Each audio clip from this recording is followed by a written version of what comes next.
So welcome everyone to this episode of The Chocolate Life Live. I'm really excited to have as my guest Leslie Agyare of Three Mountains Cocoa. And we're going to get into his journey, right, bringing organic cocoa out of Ghana. And we just had a few seconds talking about this before we went live this morning. And it's a fascinating tale from where he started to where he is now over the course of the last couple of years. What I do want to remind people who are checking in, go into the chat, go into the comments, and let us know where you're watching from. And if you have questions, please get the questions asked so that I can ask them of Leslie as we go along. And so, Leslie, thanks for joining me today here on The Chocolate Life Live. I thought you were in London, but you're not in London. You're back in Ghana. Why are you calling in from Ghana today? Well, Clay, thank you for the opportunity and to get to see you again anyway over the screen, apart from us seeing each other physically last year. Well, I'm back in Ghana again because it's our first organic certified beans harvest, which the farmers are the real star, and I really want to be here to see it. Our first shipment of organic beans moved from Ghana, so hence why I arrived just Saturday on the weekend. And so yeah, it's hot. It's definitely this is a few adjustments to make anyway in terms of the weather. I'm sure. So, well, I see you have sun there, whereas if you're in London, I don't necessarily know that you'd have sun today. Raining. So you have a 20-year career in hospitality, I understand. So I want to get into that as well. But do you also have any family background in cocoa? Of all the things there are to do in the world, why cocoa? Well, the thing is, I have a number of allergies, and obviously I was fascinated by superfood. It's something that I consumed for the last 15 years or so. And then hot chocolate. I mean, chocolate is something that I consume, I love. But then with my allergies, what I started to then see was there's a gap in the market. And obviously, coming from a food background, one thing is, having premium quality ingredients to use for food, for tasting. And so I saw this gap in the market, and I'm a lover of coffee as well. And I set out to create my own hot chocolate, formulate the recipe. And there was a gap that was missing, which was, how do I basically find farmers that I could attach where the cocoa's coming from and create that story piece. And strangely enough, raw cacao is a superfood that I'd looked at 15 years ago and had a discussion about how amazing that is in itself. And so I set out, thought about Ghana, spoke to my late grandma, who asked her, like, do you know any farmers that I could, associate what I'm doing with, or, get beans from? And I asked to find out that my great-great-grandfathers actually had farms that were still there, that nobody actually even knew of until I started to ask the question of. So I set out to really understand and get to see what the farm's about. Got to meet some farmers, tenant farmers that were on the farms, which was a different area to where we're farming in. Got to understand a bit more about what they do. And I was like, right, well, if I produce cocoa from you guys and it is organic, we can help you change your lives as well.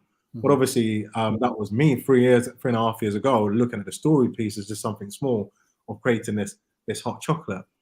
Fast forward where we are, the hot chocolate is the back burner because there's a bigger vision there, because the ability to really help the communities to change lives Mm-hmm. And coming from sort of my background, understanding food more, one thing that was apparent to me was the farmers only understood cocoa beans as being produced and sent to the Western world. Whatever happens to it was nothing to do with them because the government pays for it.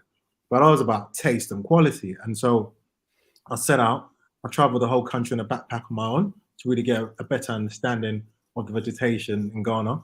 And the great thing was that in Ghana, somebody understands English and you can get through on your own. And so I'm just looking at pre-COVID and trying to do this again would have been extremely difficult. But like in terms of doing that, I've got a great understanding, and I managed to actually go through to this area that we're farming in, which was I've never seen cocoa grown on mountains in Ghana. And Mm-hmm. the beautiful thing about it was to do the trekking and climb up, and you see the canopies open up and the sun coming through. It was just incredible. And I was like, this is the place out of everywhere to do it.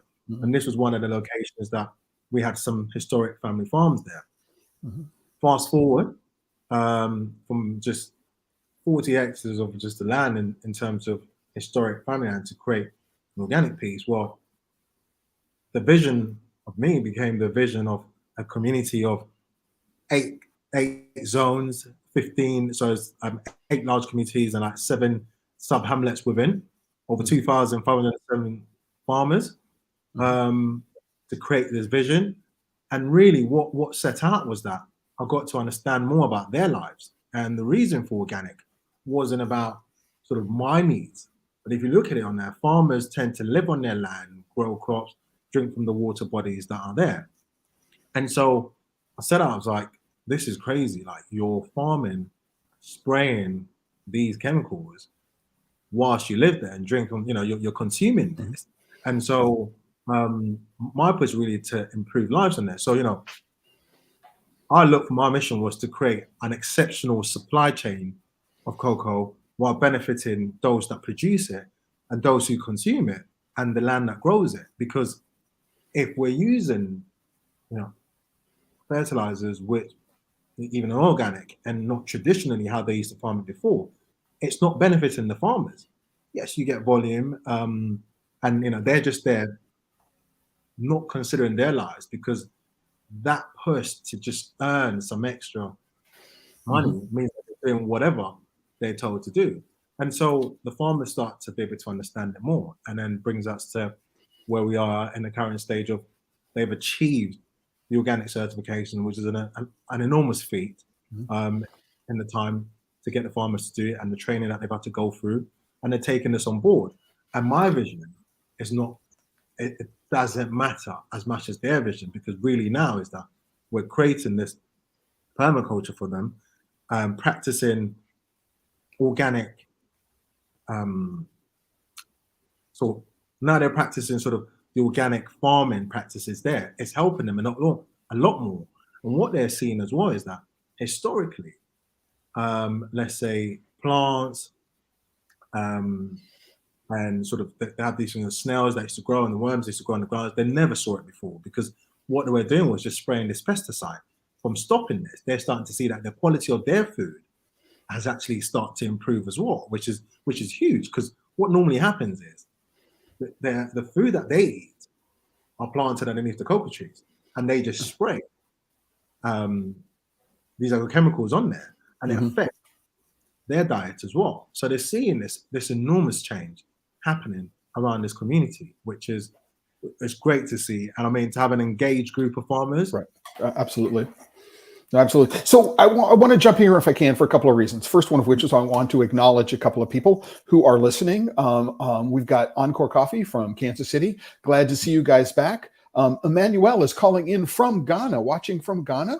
So Emmanuel, I mean, please let us know how things are going. If there's anything here in what Leslie has to say resonates with your experience in Ghana. Leslie, I think you know Teresa Grant. She says she's interviewed you a couple of times. She says that your story always inspires and excites her. And also we've got Mark and Yuri from Blue Spruce Chocolates in Denver who are connecting today. So again, if you're here watching, just put something in the comments. Let us know where you're connecting from. And if you have any questions for Leslie as a part of this, please put them in the comments. We'll get the questions asked and answered for you today. What I want to do before we continue, Leslie, is I want to give people an idea of where, in fact, you are located. So what I'm going to do is, with your help, I located where you are, but I want to sort of get an idea for where you are in Ghana. Yeah. So here is Ghana. Yeah. It's here. Let's get back a little bit more. Here we have Ghana. Ivory Coast is next. Over here we have Nigeria. As we go towards the east, we have Nigeria and then Cameroon. But here is Ghana. People know that the major port, the capital of Ghana here is Accra. And some people may know of Kumasi. There is a juice company called Kumasi. They're doing work here. But what we have to do is we have to zoom in, right, towards Kumasi. Around this lake is a marker for where you are.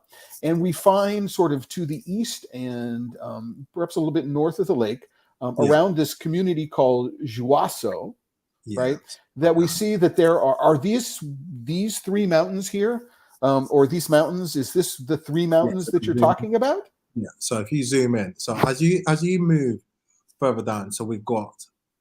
Whoops, sorry everyone. It's so we're here. Yeah. So isn't just after Bogu. So if you know, there's a place called Obogu, which is just there. Yeah. So that area, as you move down, there's a place called Misul. So in that area where it says Champong, if you see it, CHEM, right there. So it's in that area. So that whole area there that you're seeing the mountains, that's where we are and located in terms of the 8 communities. And it backs up to a forest reserve. Okay. So it backs up to a forest reserve, but importantly, it's not actually in the forest reserve. Is that correct? Absolutely. Because one of the challenges we have with a lot of cocoa in West Africa is that while companies may understand their direct supply chains and they can say, okay, we got a handle on child labor. We know that it exists, but we've got a handle on it. And we know that people aren't in the forest reserve, so they're not actually doing any banned agricultural practices. They're not cutting down new rainforest in order to do it. When you have an indirect supply chain, so maybe you have a demand for 20,000 metric tons, but you can only control 15. You have to buy 5,000 metric tons from someplace else. It's that place where we run into perhaps some shady practices. And I think that this is one of the things that Three Mountains is trying to do. This is, you started off with a small family farm of about 45 hectares, right? And this is something, as I said, you didn't even know about it until you asked a question, and then you found this connection to a grandfather, and all of a sudden there's a cacao farm in the family. And then through exploration of that cacao farm, what you've done is you've found another more than 2,000 farmers in this area, right? And you've expanded those 40 hectares roughly to 6,000 hectares. And this year you're going to be producing, 3,000 metric tons of cocoa, all because you wanted to have a hot chocolate, right, mix that you could work with. If I got that story right, this is a case of be careful what it is that you ask for. Let me go. So the farmers produce, let's say, the current farmers, they produce around 3,500 tons of bean. What we're doing is that for our first year is really to keep into perspective. If you have 3,000 tons of beans coming out of West Africa, which is organic, who's going to take all that quantity? So we've been very conservative, and with the farmers and being like, we're going to take about 500 tons this year and selling it to organic. The rest will go in as just conventional unless there's more demands that comes through. So, we're meeting their needs and expectations as well, first and foremost. The thing is the area that we were in, that we're working in with the community that's there when we started of this, is really about keeping it, quite small and not really having something that we cannot manage. The beauty about where we are is that it's one designated area. There's only 2 roads that go through it, then it backs up to the forest reserve.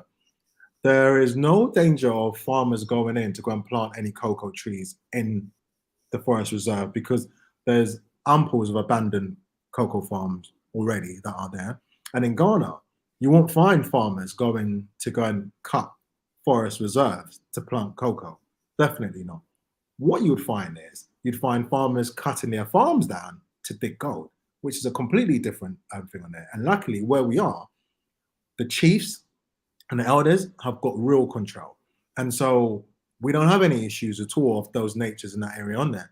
And having lived and worked with the communities for the past 2 years and have a full cycle of how they live on there, it gives me confidence to know that these farmers actually want better for the generations that we haven't seen on there. And so the focus is practices, that helps the land, helps the communities, and makes it healthier for them as well, is their key focus on that. Because there's one thing that, in terms of their diet, is better than you and I, because they do not. Everything is fresh. Lunch is just fresh. That's it. Nothing's kept in the fridge. And so when you're there, the only thing that gets them is diseases or cuts or other items out there. But they live a very healthy life. And the oldest farmer, two actually we've got there. One is 110 and one is 105. Right. And they're still out active farming? Well, they don't farm, but obviously they still own the farm, with farmers still coming out there. But the thing is how do they live for that long on there, being there with the diets that they have on there? And you can see why. And so there's a huge difference in that. Right. So I want to jump in there and ask a couple of questions in there. But before we do that, what I'd like to do is do a shout out to Dan Domingo, who is joining us. Who says, "Hey, Leslie." I've known Dan for quite some time, and just want to recognize that and say thanks very much, Dan, for letting us know that you're watching today. So one of the questions that I have is, you mentioned that of the roughly 3,000 tons that is being produced, Three Mountains is only going to take 500 of that and sell it as organically certified, and the other 2,500 is going to be sold into the local market. And by into the local market, I'm going to assume that means CocoBod, right, which is the national cocoa overlords, for want of a better term. What was the process for you of working with CocoBod? So organizing the farmers, getting organic certification. There aren't a whole lot of organically certified cooperatives in Ghana. I think the largest one would be Koku. And that's entirely different, but it doesn't require some sort of special. Anyway, just that's it. And the other question I have is, there is some question about, the age of farmers. And when we talk about the health-giving benefits of cocoa, we don't often talk about the health of farmers on the farms. And so to what extent do you think, I'm responding to one of the comments you made, that if I'm spraying chemicals over a long period of time, that some of the infirmities that we're finding in farmers have to do with exposure to chemicals, if that question makes sense. But first, talk about negotiating with CocoBod, because that's fascinating to me. So let me, after highlight, I'm being extremely lucky in terms of having amazing people who have worked in cocoa for many years, like Dr. Christy Leslie and Sophie Trenchwell, who really gave me enormous amounts of advice. And actually with CocoBod, I work with them. I found time to really understand how the organization works and actually how beneficial they are as well. So there's two parts to this. CocoBod is extremely beneficial for the farmers, extremely, because I've compared that to actually visiting other growing countries, and it's different in there. Without CocoBod, I don't think that cocoa in this country would have that quality that they've got in there. Now, they've helped in terms of inputs to the farmers, in terms of our vision and what was set out, guided in terms of helping what they can do, extension officers being at hand, helping with our team on the ground to really work with the farmers and get these practices in place. And the model that I set out was something that they looked at and saying, for them, the aspiration is that the model for it to really come to fruition and work, because it's not a government it's not part of the government plan. But if you're a private company that's investing in this, they give you the help to all the facilities that you need in order to achieve this. And without them, we won't be here, because they've been an enormous amount of help for me.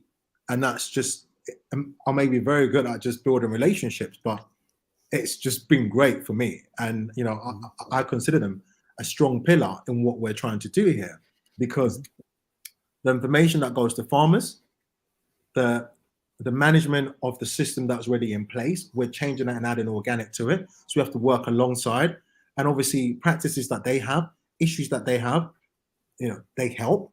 If we're having challenges with the area that we're in, they assist us in it. They assist with the extension officers. And that is we're not paying for that because it's coming free. And obviously then we're adding organic practices into it as well. So it's an enormous feat. And so for me, it's good. And also when you talk about moving the cocoa through now, you know, I've been to, I'm not going to mention other West African countries, and I look at what the farmers have to do for cocoa to be moved from the country. The Ghanaian farmers have to do less, but technically on the ground in terms of skills, they're better equipped and trained. Yes, what we're doing is helping them to produce an even better quality of beans, exceptional flavors, which is already here. Because historically, what happens is that all the beans are taken. What we find in the area that we're in is that the genetics of the beans are such an eclectic mix, and the flavors are exceptional. And so to work with the farmers and that understanding means that we're able to follow processes that would deliver that. Without cocoa board, we can't as well, because in terms of housing and moving the cocoa, they help for that. I'm not going to get involved in terms of price and what the government does in terms of that. But one thing is that our plan and our vision is for the farmers to benefit wholesomely in what we do. And actually, the farmers will receive, you know, the organic premium in hard currency, not in local currency, with a cooperative to do whatever they're going to do with it on there. And so that is the foremost plan that we've got in place. So I want to stay there because I think this is a really good segue. I want to introduce Oliver Treadwell Collins, who's connecting. Do you know Oliver? You have a smile on your face? Yeah. Okay. So Oliver is saying, what an inspiring story. How do we purchase or get access to your organic cocoa? So everybody, I just want to let everyone know, if they're not familiar with the way this works, I produce for every single Chocolate Life Live a page on the Chocolate Life. And you can go to that post, and there is a link to the Three Mountains Cocoa website. I'm guessing from the Three Mountains Cocoa website, Leslie, they can get in touch with you directly? Yeah, they can. Yes. All right. So what I would suggest that everybody do is go to the Three Mountains Cocoa website. At the bottom here, you'll see an email address, info@tmccocoa.com. Oliver, if you want to send an email to Leslie at that email address, then he will respond to you. He does have a question, which is, how does organic cocoa from Ghana compare to other production zones such as South America? So you started talking about genetics and flavor. You know, what does that mean for you? So walk us through what that means. And I'm going to put us up next to the map of the region that you're working in, just so that people have context.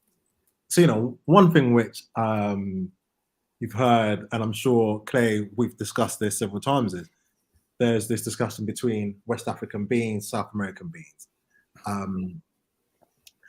And the thing is, the genetics of the beans that of the crops that we've got here came from South America.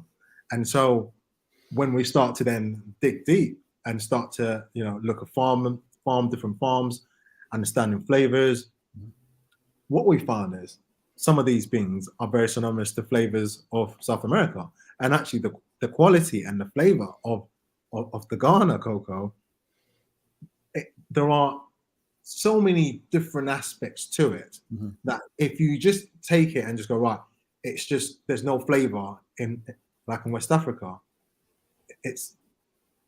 I mean, I have to keep laughing because I am about food and taste, and I've tasted all, and the flavors are here. And actually, lean season to the main harvest season, there is a difference in terms of taste and flavors as well. You have fruit notes which are synonymous to what you'd get in South America. And so what we're doing is making sure that the flavors that's coming out here really represent what we think is in this particular area. Well, if I can, let me jump in here. So the Amelinado forastero, which is very, very common in West Africa, comes from the state of Pará in Brazil originally. As a matter of fact, locally it's called the Parazinha. That is the name they give to it. And it is the predominant variety early on that went over to West Africa. But I think so there is that genetic potential. But I think perhaps more interestingly is what Big Chocolate has done over the course of the last 40 years or so is they say, listen, we're looking for a particular flavor profile, which is, just generically cocoa forward.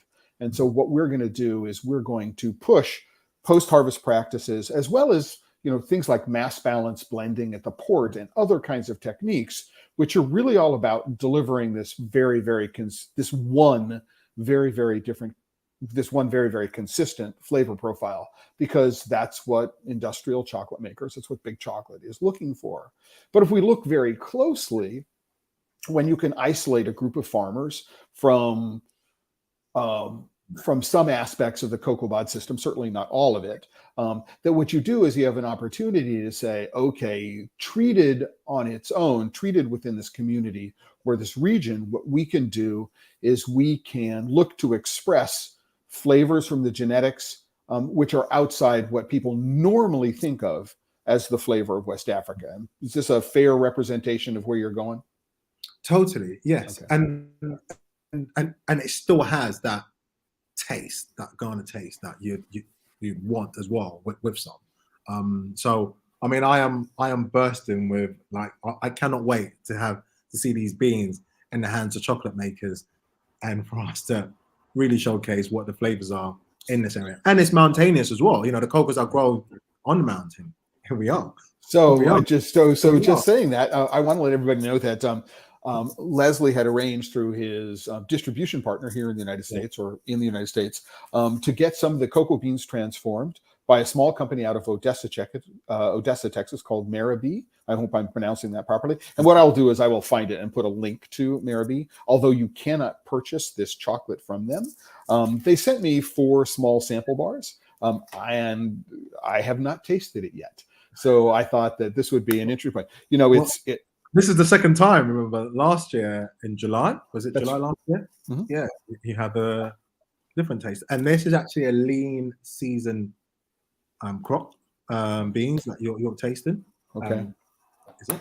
So this is an off harvest. No. Yeah, lean season. Okay.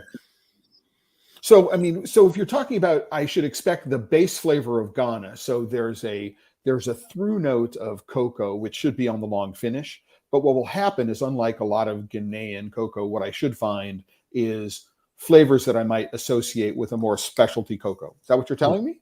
Yeah. Okay. So let's put myself on this. There is a little bit of fruit and flowers on the nose. Mm-hmm. I mean, the cocoa is there.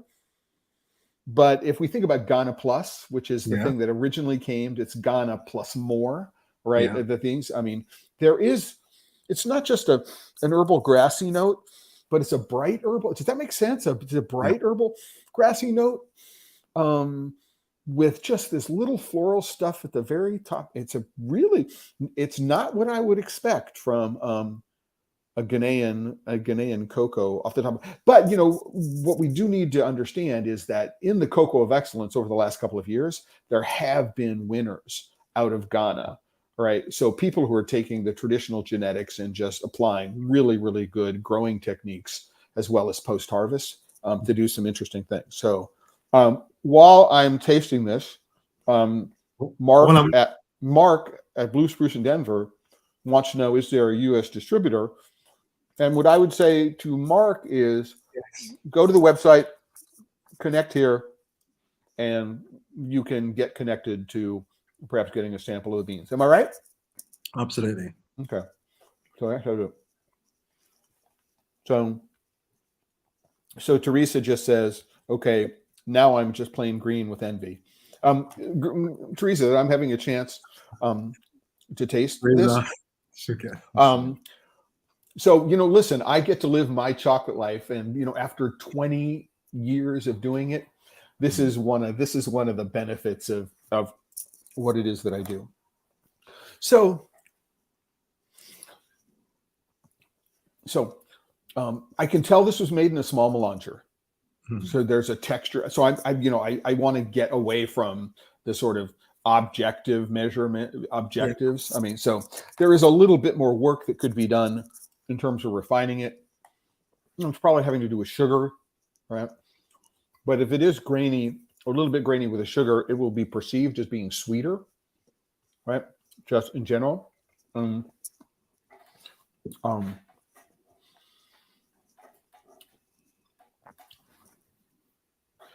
and that sort of green vegetal note comes through on the tote Yeah. on the flavor, um, and chocolate comes through on the back end.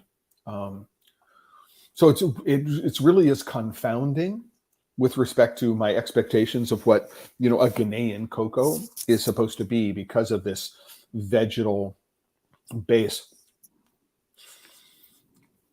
Not It's not geranium, but there are sort of note. I mean, have you ever taken the geranium and you've cut it and you've smelled maybe a little bit in that direction?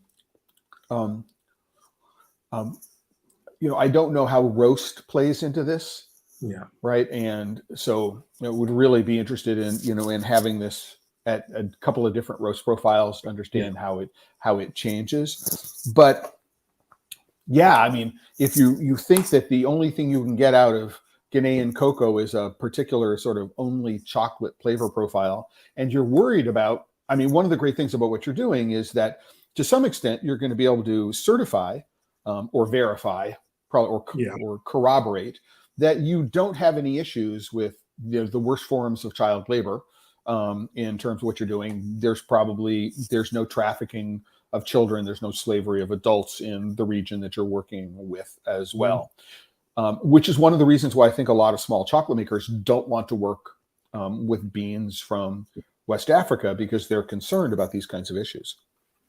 I mean, Clay, this is an issue where it's close to my heart in how I look at things. In that, when we talk about West Africa, it's a vast area, and there's countries in between, and there's different cultures in between, and so there's significant difference in them as well. And when we're talking about the community that I'm working in and working with them in, I have categorically never seen child labor in that area on there. One thing is schools are free. The communities are there's the tribal groups that are there. Education is very, very important to them. They actually don't want their kids to be farmers. There's a part that's going to happen soon whereby there'll be no farmers actually to farm anything. Yep. And the thing is that we work with the communities, work with the schools, we've got guys on the ground, we've got our assemblymen on there. We donate things to the we've had an enormous amount of charity givings that we've given to the schools, booklets, work on the school. I've spent time trying to understand what we can do better and how we can help the communities better. And one thing of my focus is that I want to, if we can, is to inspire people, teachers that live and grew up in the communities to come back and work in those communities so the children can see what they have achieved on there. Mm-hmm. And so working with the communities and going into the schools in that area, the only thing that we don't have is there isn't a senior secondary school which they have to travel a long distance for. And one of my biggest gripe is it's not really the children that are between the age of 5 or up to like 14 on it. Is after 14 for the young girls is that they have to commute quite a long way to school. And how do we break that sort of just break that gap and that chain between young females having babies early and giving them delaying that to give them the opportunity for a higher education and for them to give them back to be better for themselves than actually child labor, because we don't have that issues. What we want is additional investment to really help the young females in those communities and in our communities as well, is that women are the leaders. Female are the leaders in those communities that we're in. And actually, when you walk into households, you find that the woman is a person that leads in these communities that are there. Yes, I read an enormous amount of content that people write, regarding child labor, children being trafficked to come and work in cocoa in Ghana. I have never seen it in the communities that we're in, and it's something that if we did, you can rest assured that it will be addressed straight away. And I do not ever envisage that happening in the communities that we're in, because we have highly educated people there who want their children not to be farmers. Mm-hmm. So I think that's one of the interesting things is, one of the things I've learned is that to some extent, the success of a program can be measured by the involvement of women. So if you know that if the women are delivering the cocoa to the collection center and you give the money to them, that the money is going to be spent on household needs. Whereas if you give it to the husband, then it might be spent on beer or other pursuits, we might say. But I think it would be quite surprising. When I think about the tribal structure, or what very little I know about the tribal structure of Ghana, and I think Nana is an honorary title, which means chief or something like that. Right. Yeah. I think of them entirely being masculine. I think of it male. So the notion that the leaders are women might go against what a lot of people think about the way the power structure exists. Let me correct you. Okay. Women, the women, they select the chiefs. They install the chiefs. Okay. Women do. So actually, the power is with the women because they install the chief. Secondly, in the area that we're in, we have 6 chiefs there in the communities that we're in. We built relationship with each and every single one of them. I have spent time on the ground to really get to learn and understand the community on its whole. And so from a supply chain perspective, you can for instance, the chocolate that you've tasted there, we can take you directly to the farm and to the farmer and say, this is where it came from.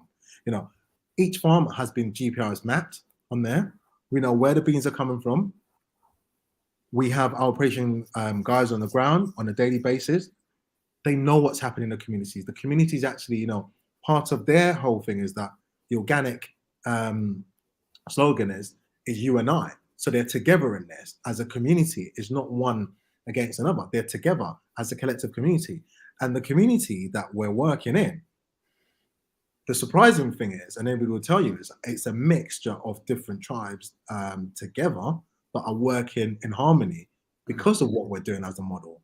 So, there's a lot of work that's gone in there to create this. And actually, the treasurer is female. So in terms of a democratic sort of election that were picked for all these executives on there, they led the way. We just helped them and facilitated for them. And the key part is that the community leads and we help them to deliver it, and we inspire them to do even more than what they're doing. So I want to jump in there and just ask another question, which comes out of my ignorance. I've only been to West Africa once, and it was to Nigeria. So I don't know from personal experience what goes on in any one of the countries. It's like what I read and what people tell me. And so my understanding, which may be completely wrong. So the question is, how difficult is it to get the different tribes to decide to work together? I have been told that one of the challenges in Cote d'Ivoire is that lots of different languages, and there are lots of deep-seated cultural barriers to one tribal group working with another tribal group. And so this is one of the barriers to creating cooperative structures in Cote d'Ivoire. How does that work in Ghana? Ghana, you have their Chims, you have the Kagans, you have the Ashantis, you have you have lots of different groups. Now, the area that we're in is the Ghana community, one side, then it's the Ashanti and Kwabu community on the other side. Normally, the chiefs wouldn't even, the only reason why they'll come and visit a place if there was an event going on, or there's a reason for them to come. Since we've been doing this project, whatever community that I'm in, it doesn't matter where the chief is, they'll come and they will congregate together and actually share ideas, set one vision to deliver the model that has been set out and to deliver the help that's there for them. And so they're working together on every aspect of what benefits them and their communities as a whole. They've created from basically 8 separate cooperatives into one cooperative union. They've elected one president who has been elected out of the group, and all the executives on there. And each and every single community has a representative on this executives group. In addition to that, they've worked together to create a trusted committee, which is focused on child labor, community projects, women incentives, and women empowerment in the community. Again, there are different facets that are working together. What binds them together is 3 mountains. The organic cooperative is what binds them together, and the vision that's set out.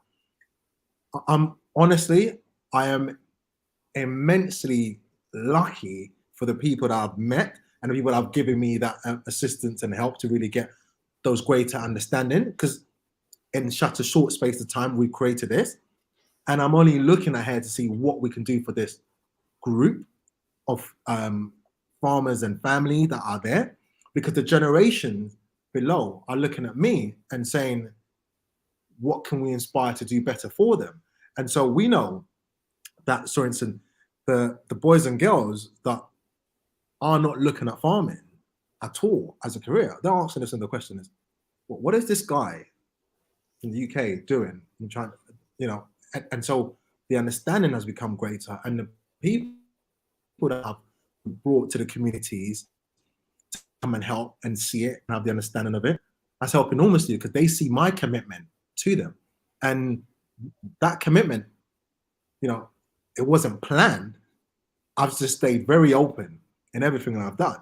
And the communities have become close to me and close to my heart, and saying that we can do this. We can do something exceptionally different, and a model that we can take out to other African communities in other countries. Because if I look at this model, and I'm not going to mention some of the other African countries, but I've seen, this would be like gold dust. It'll be complete. It will change their lives, because the farmers in Ghana here, technically, they're very good at farming. They understand it. The government puts a lot of help that's there. It's regulated. It's good. There's systematic things in place. In other African countries, there isn't. And the farmers, they don't know. They actually lose more yield in terms of farming techniques and what they can do. And also, where there is a difference is this. In some places, it's about the moisture content. Now, if you dry beans and you put wet beans on the floor and it's heating up on cement, quality that comes out is totally different to when you're drying it on a mat on there. So there is a difference in that quality, and it's about training these farmers to try to understand these things out there. And look, this is this community that we're working with. If we can inspire and help them to grow by selling beans to chocolate makers that want traceable cocoa, we're there. And at every point of the value chain, we're there. We're at every point of the value chain. The only point is that the cocoa is housed in a cocoa board warehouse, but again, the instruction comes from us in terms of moving. So I can tell you, this beans came from there, it came from here, it came from this farmer. And we are a UK, European registered business operating out of Ghana as well. So we're accountable. And the accountability sits with me, first and foremost, to make sure that there's no excuses in saying, hang on, it's our third party company that there was child labor or this and that. Absolutely not. And there's no slogan in terms of saying child labor, because it's something that, we do not, it is not something that you can even answer. So I want to put this in, something occurred to me, so I just want to put it into a context. So after 20 years, right, the Tony's Chocolonely supply chain is 12,000 farming families and 12,000 metric tons, roughly, right? And so you've been managed to do in 3 years a significant percentage of where Tony's has taken 20 years, and they are saying we are going to work with us to become slavery free, right? And they still have issues associated with illegal child labor in their supply chain, according to the child labor monitoring and remediation system that is in place. And yet you've been able to do it be able to eradicate those issues for a bunch of people. I just think it's really very, very interesting to compare. And I don't know if this is, anything that you had thought about before, but I don't know what your reaction is to just like this thought that occurred to me. I mean,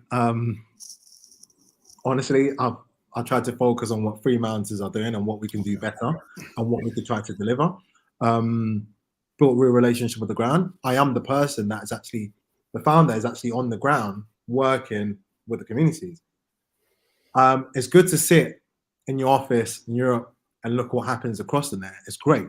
But you know what? I'm about to come from a very uncomfortable zone and well, from a comfort zone to a very uncomfortable zone and learn it and actually now start to appreciate nature. I actually spent the whole of COVID in nature. And I can remember when I met you probably a year and a half ago. In New York City, June or July. So yeah, 15 months ago or so. Yeah. Yeah. And to how fast forward and where we come, and I've still got a long way in which we're trying to go to. The focus is to make something exceptional, to really help these farmers that are there and to give back to what we could do. It's like I said before, I've got great people around me, and that really, really helps as well. Well, let me ask another question, which I think a lot of people have challenges with, which is we hear lots of stories of the farmers not actually receiving any of the premium, whether it's a fair trade premium or organic premium. So, number one, how do we trace down the chain? I mean, there's all these reporting requirements up the chain, right? But there's usually very little requirement back down the chain. Right. But also how important, and you mentioned that the premium was being paid in hard currency, which I'm going to assume means either dollars or euros as compared with what, Central American francs. And what does that mean for the farmer, paying in a hard currency? And then how do you work to make sure that people can be confident that the premium that does get paid for the beans actually doesn't just trickle down to the farmer, actually arrives in the farmer's hands? Well, we help build this cooperative in terms of the cooperative structure. We help implement it on there.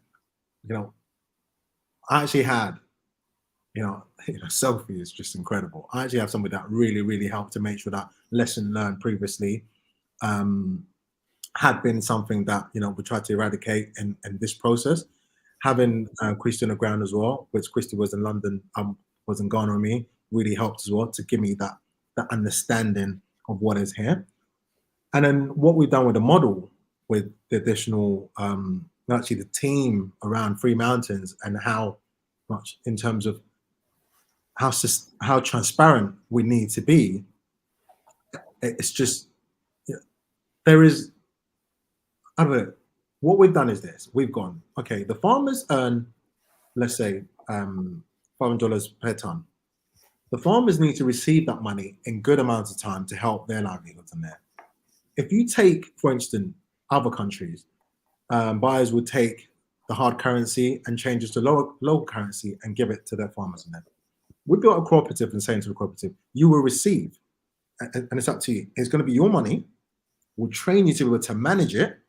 We'll put the structures in place to make sure that the executives and the president and the board manage this very, very well, and that the money they receive it in hard currency, they would then exchange it themselves and then pay the farmers their premium that is due to them, use the rest of the money towards maintenance of their farms.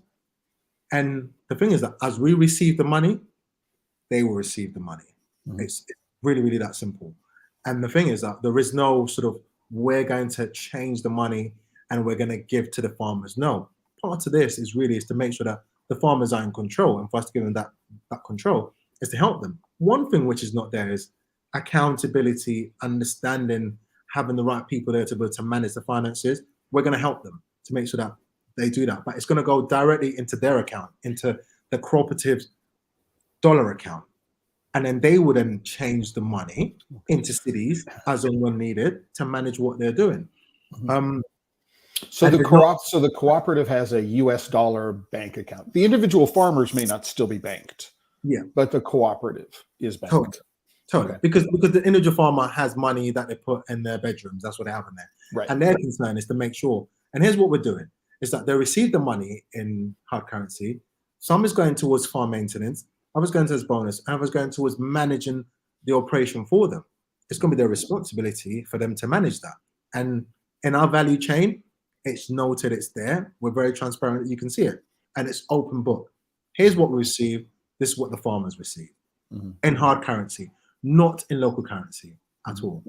Cool. So I do have one more question. We're 50 minutes through the hour, and so I want to be respectful of your time, and the hour has just flown. But Teresa is asking the questions. Do you want to talk about fermentation, innovations, lessons, story? Right. So let's talk about it. So,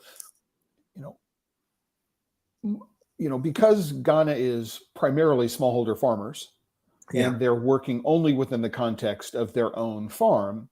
Yeah. Most of the fermentation is probably heat fermentation, correct? But there might be some places, I think Kawapa cocoa might be one of them, where there's enough cocoa in order to be able to do cascade box fermentation. But I'm not sure about that. And I think also that the tray fermentation technique was actually invented, right, to be able to handle smallholder farm anyway. So, what's the mix of fermentation techniques, and what are you doing? I have spent some time with fermentation. My God! So I've tried even fermenting cocoa with fruits, mangoes, which created the flavors in boxes. Actually, we've done a box fermentation and a heat fermentation as well. We tried the tray, the basket. The fact is, for Ghana and the farmers that for the farmers in the group that we're in, for me, the best is heat fermentation. They have been doing this for longer than you and I. They understand it better. What it is that it's technically training them to make sure that they've got sufficient time and the money to be able to do this. Because the reason why farmers rush is because, they look at it as, it doesn't matter what the quality is, the government will buy it. Our emphasis for them is quality fermentation, because it's a food product for them. I say to them, it's the same thing as when they're making their traditional dish here. They will pick the best ingredient to cook with. We need the best ingredient to use for chocolate. And the funny thing is, the farmers for the first time tasted chocolate from their own beans last year. So you've taken the chocolate that was made here and sent it back to them and say, okay, right, this is your chocolate. Right. This is what you can buy on the local market with beans. Who knows what they're going, but here is chocolate made with your own beans. Yes. Right. I've seen how transformative. I was in Ecuador on my second ever trip to Ecuador, and we actually gave chocolate back to the farmers in the community where the beans had been grown, and just, the eyes just light up, and you can see the wheels working in, especially the women's minds. It's like, oh man, if we could make chocolate like this, what would our lives be like? No, I understand just how crazy it can be in terms of an incentive to understand that. We can box ferment. We can do box fermentation, but it has to be very specific that if a chocolate buyer wants this, we'll do it properly, we'll make sure we're focused on it and delivering on us there. The actually interesting fact is fermenting with other fruits. That's an interest that I love, because I like other superfoods mixed into it. It creates a different flavor. This is what Valrhona calls double fermentation. And it actually, the researcher that did the work originally called it trop mix. That is what it is called. So the idea is that you have these other things, you put them in the pile, and the fat absorbs the aroma of what's going on. But I think that if there's I don't think necessarily that's an innovation. I can understand why it's interesting to people. But I think that the innovation, if I can, is to say there is value in making sure that the fermentation is done right. There is value in making sure that corners are not cut, right? And if you can provide a fabric, a social fabric, and an economic infrastructure, so that they're not saying, well, I know this normally takes 7 days, but I'm going to do it in 5 because, I need to get a chicken on my table tonight, or something like that, right? I mean, is that the way it's going here? The trade-off that's being made? Well, no, I mean, No? Okay. I mean, tell me where I'm wrong. I mean, because I've seen that in other countries. I just don't know no. it. What I mean is, is having diversified income for them is something that we're working with the farmers as well to help them to have additional income apart from the cocoa and that. I mean, for them to understand is the organic is giving them a different premium, so they're working hard towards it on that, and the premium is helping towards the maintenance of their farms as well, which means that they can be comfortable knowing that this hard work is producing more income for them. Okay. And in addition to that, the sort of development that we're creating in the area for jobs that they're going to have is a huge additional for them. And at a point, we plan to have a central fermentation area that they can go to see best practices, follow it through. And as we keep testing the beans and all, we'll make sure that the best practice, the best farmers are being obviously picked out, and to train other farmers that are struggling. Now, in the area that we're in, they have big, large farms. The farmers have got huge farms, and so they can box ferment definitely. People are producing between. There are some farmers that produce over 2 tons from their land, Oh, wow. and so Okay. we know that possibility is there. But the good thing is that for those farmers, that speciality, that additional, we can provide it at a point. Yes, it'll come with a different premium, but it's a quality that I think we can take to the market, which people will not expect from Ghana and from these areas that are there. So, Gotcha. I mean, Clay, I cannot wait for you to be here to. No, I'm looking forward. I'm looking Actually forward to. I visit. mean, I've got my vaccinations. I got my yellow fever. I mean, I was supposed to go in 2019, but because I wasn't able to get a yellow fever vaccination in time, I wasn't able to make the trip. So I'm really, really excited at that opportunity. What I do want to say, if I can, just before we close down, because we're at the hour, is that when I talk about sustainability, I talk about 4 components, right? We have what most people think about, people, profit, planet. And what I do is I think about it in terms of environmental sustainability. And so what you've talked about is that by removing synthetic agricultural inputs, what you're doing is you're improving the health of the soil, right? And this is fundamental to everything, right? So that what we want when we think about environmental sustainability, the way I think about it is that we're managing the farm so that it is healthy and thriving 100 years from now. I want my grandchildren to be able to have a farm that they can live on. So that's one. There needs to be what I think of as social sustainability. These farmers exist in communities, and these communities need to be healthy and thriving for my grandchildren, right? And then in order to do that, there needs to be economic sustainability, which means there needs to be enough money in the system in order to be able to support the environmental and social goals that we have in the case. And so from a sustainability perspective, that seems to be taken care of. But from my perspective, this is what it is that you're doing sort of intuitively, if not explicitly in what you're doing. But there's a 4th component, which is market sustainability, which means we need to have people who are willing to pay what it takes to be able to support the environmental, social, and economic stuff that's going on in the farm. And the economic environment and social stuff happens in the producing country. And for the most part, the sustainable markets happen outside the producing country. And so it sounds like Three Mountains Cocoa in the UK and the US, right, are providing the sustainable market, the buyer, right, the means of being able to guarantee that, yes, we will make sure that the money necessary to support everything else that we're doing, right, is baked into the system. So we have a chair with 4 legs rather than a chair with 3 legs. Does that seem to make sense as sort of a close, trying to put a bit of closure onto the hour that we've got today? Totally. You're absolutely right. And the whole thing is ensuring that we have profitability and a social and economic that gives that equality to the groups on there. And even if we've set up that as a chain part, that if there are any development for the communities, which we're planning anyway, it's separate to the cocoa on there to help them. So it's just not only cocoa we're focusing on everything in the community, that whole livelihood there. So you're absolutely right. No, absolutely. And with that, Leslie, I want to say thank you very much for joining me today here on the Chocolate Life Live. It's been a real pleasure to have you talk. Now, there are a couple of things going on. Number one is that you're on a panel that I'm producing for International Confectionery Live in January, and we're going to be talking about these issues then. So I'm, really happy to have this opportunity to talk with you today. What I also want to do is point out that we're now looking at the homepage of The Chocolate Life. That's what I'm sharing here. This is live. You can go to this page right now. This is exactly what it is that you're seeing. Every single live stream is got its own story that we can update. So here we've got that.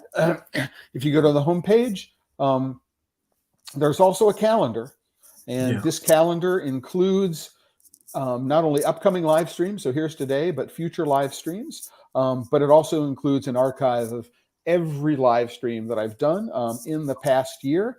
And if you don't, and these are links to the posts on The Chocolate Life, but if what you want to do is you want to go straight to the YouTube playlist, you can go straight to the YouTube playlist, and you can see every single one of, I don't know why it's taking so long, every single one of the live streams that's going on. So it's really, it's a really, really great resource.